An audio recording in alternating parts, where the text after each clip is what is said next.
Assess the patient by the mnemonic number. L. Look externally for signs of difficult intubation. This includes a large tongue, a short neck, obesity, dentures, and others.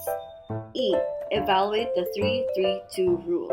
This is a tool to predict difficult intubation. It estimates whether the anatomy of the neck will allow for appropriate opening for the throat and the larynx. Third is to assess the Malapati scoring. Ask the patient to stick out his or her tongue and assess the oral cavity.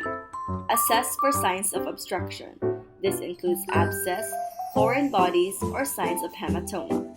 And N is for neck mobility. Materials to be used. Remember the mnemonic mains.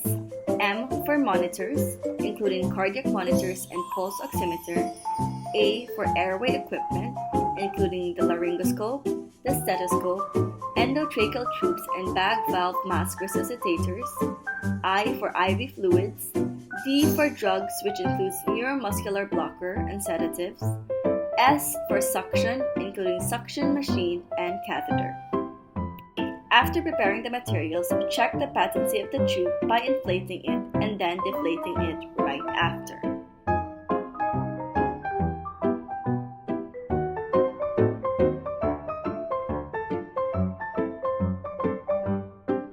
Basic airway.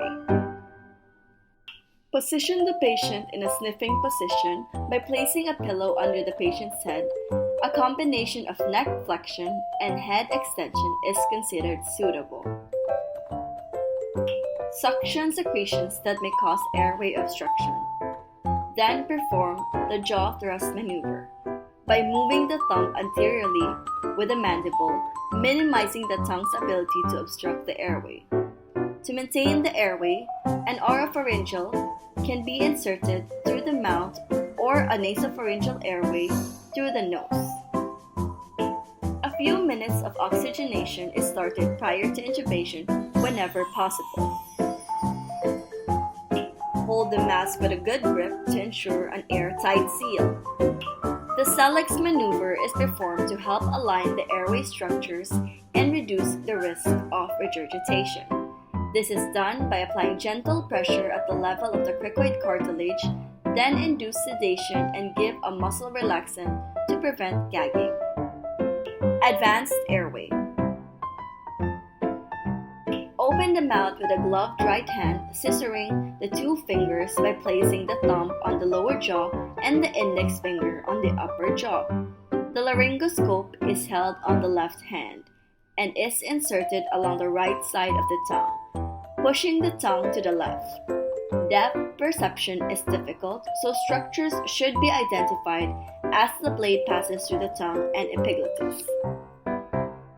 Traction is then applied along the long axis of the handle. Visualize the glottis opening. The endotracheal tube is then placed along the right corner of the mouth. The tip of the tube is passed along the glottis opening and is advanced by 2 cm until properly placed. Carefully remove the laryngoscope and inflate the cuff using a 10 ml syringe. Remove the stylet carefully while holding the endotracheal tube. Attach the tube into a bag valve mask resuscitator for oxygen, and then check for chest expansion. Evaluate the position of the tube by auscultating the chest as well as the epigastrium. Equal chest expansion must be heard on both sides. Once confirmed, connect the tube into a mechanical ventilator and secure the tube in place. Lastly, we obtain chest X-ray if possible.